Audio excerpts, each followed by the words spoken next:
बारे में पढ़ा, रविंद्रनाथ टैगोर के बारे में पढ़ा, अब सर सैयद अहमद खान के बारे में हम पढ़ रहे हैं। तो इस पुस्तक में इतना ज्यादा जनरल नॉलेज की बातें ईस्ट इंडिया कंपनी के बारे में पढ़ा था। आज पेज नंबर 103 निकालो। इसके बाद आज वाली कक्षा में पढ़ने के बाद हमारा पाठ 6 कंप्लीट हो जाएगा। पेंसिल हाथ में रखो, बुक निकालो, पेज नंबर 103। फर्स्ट पैरा पढ़ेंगे। सर सैयद उत्साही सुधारक थे, उत्साही जोश हो जिसमें वे आधुनिक वैज्ञानिक विचारों के साथ इस्लाम का मेल बैठाना चाहते थे।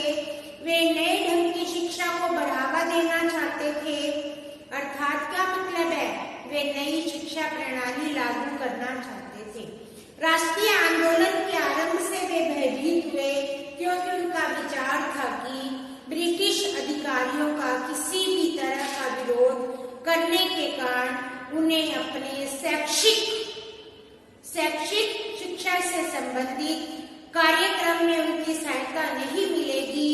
उन्हें यह सहायता जरूरी मालूम होती थी, इसलिए उन्होंने मुसलमानों में ब्रिटिश विरोधी भावना को कम करने की कोशिश प्रयत्न। उन्हें नेशनल कांग्रेस से जो उस समय आकार ले रही थी हटाने की कोशिश की। उन्होंने किस अलीगढ़ कॉलेज की स्थापना की? अब यहाँ प्रश्न देखो, अलीगढ़ कॉलेज की स्थापना किसने की? सर सैयद खान ने। उनका एक घोषित उद्देश्य था, घोषणा करना, ऐलान करना, भारत के मुसलमानों को ब्रिटिश ताज की योग्य और उपयोगी प्रजा बनाना। वे नेशनल कांग्रेस का विरोध इसलिए नहीं करते थे कि वे विशेष रूप से हिंदू संगठन समझते थे। उन्होंने उसका विरोध इसलिए किया क्योंकि वे अंग्रेजों की सहायता और उनसे सहयोग चाहते थे।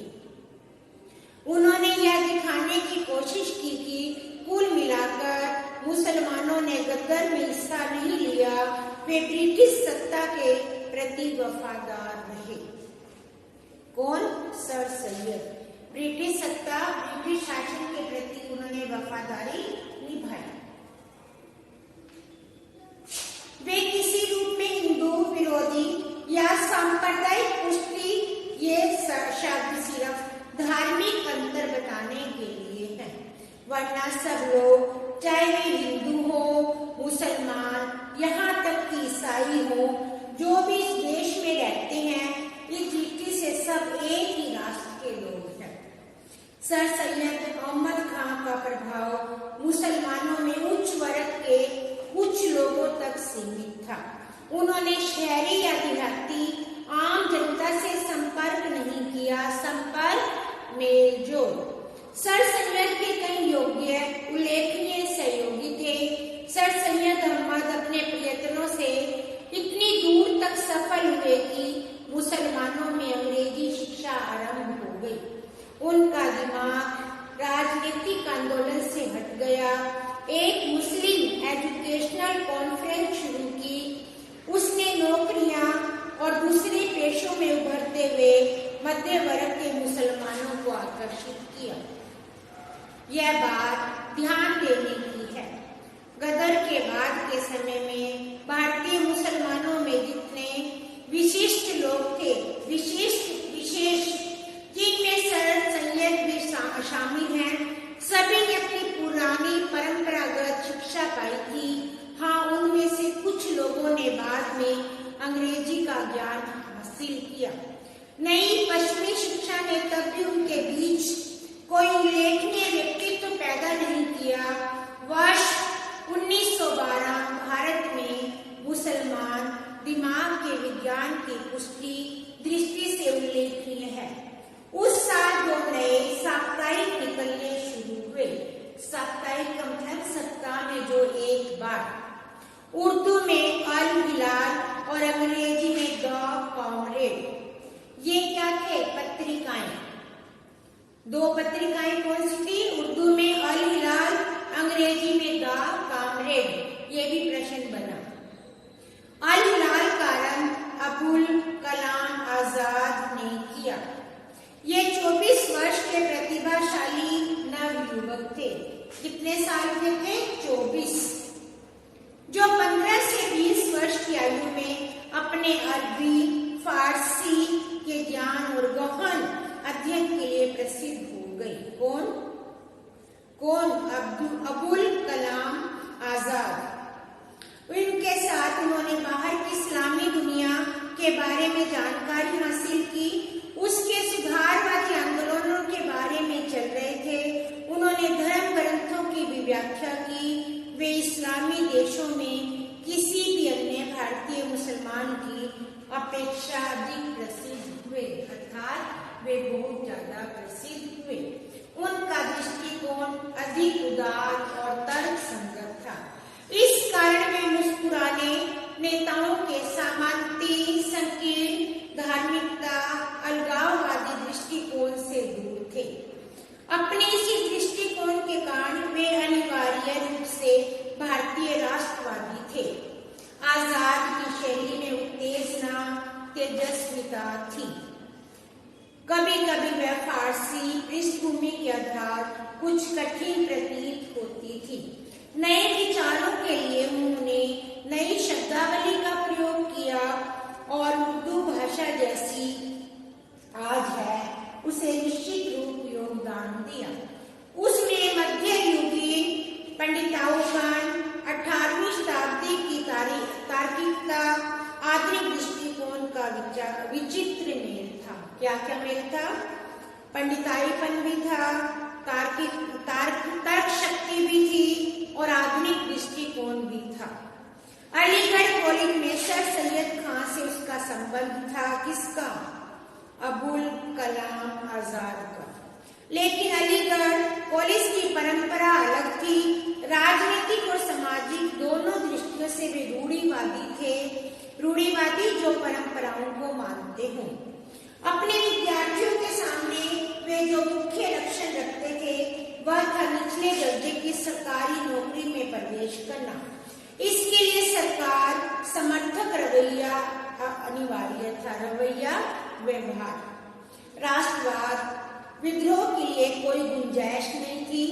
अलीगढ़ कॉलेज का समुदाय अब नए मुसलमान बुद्धिजीवियों का नेतृत्व कर रहा था। कभी कभी प्रकट रूप से पर अधिकतर पर्दे के पीछे से लगभग हर मुस्लिम आंदोलन को प्रभावित करता था। मुस्लिम लीग की स्थापना मुख्य रूप से इन्हीं लोगों के प्रयास से हुई। अबुल कलाम आजाद ने पुरातनपंथी विराष्ट्रवादी भावना के गढ़ पर हमला किया।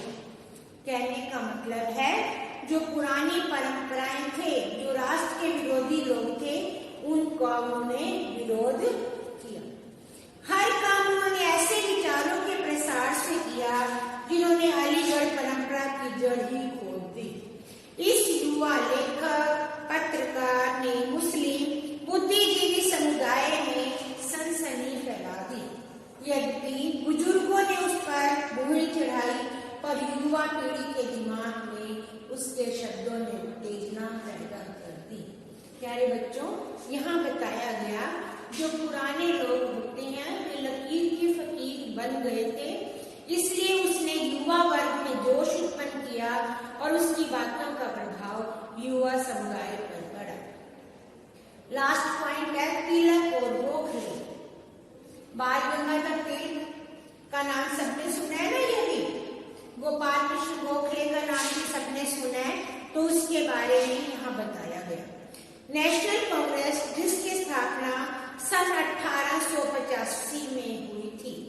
रेखांकित करो, नेशनल कांग्रेस की स्थापना कब हुई? 1885, 1885। जब तोड़ हुई तो एक नए ढंग का नेतृत्व सामने आया। ये लोग अधिक आक्रामक और अवज्ञाकारी थे। बड़ी संख्या में निम्न मध्य वर्ग, विद्यार्थी, युवा लोगों के प्रतिनिधि थे।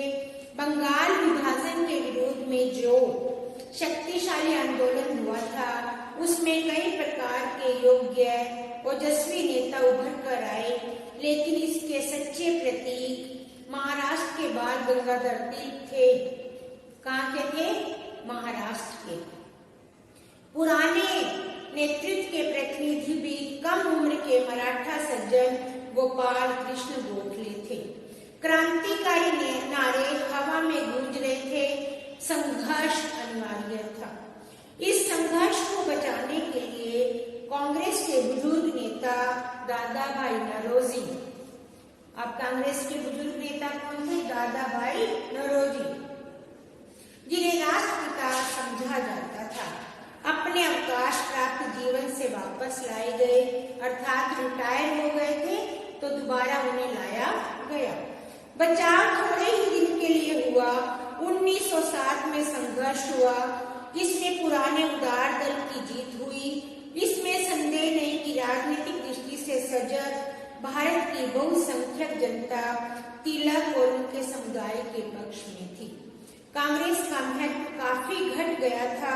बंगाल में हिंसक गतिविधियां सामने आ रही थी। कहाँ पर? बंगाल में। तो यहाँ पर वो कांग्रेस की स्थापना के बारे में बताया, तिलक और गोखले के बारे में बताया। तो प्यारे बच्चों, पृष्ठ नंबर 105 पर पाठ 6 खत्म हो गया। आज आपने अंतिम दौर का भाग 1 पढ़ा था। अंतिम दौर में क्या क्या हुआ उसका शुरुआत है।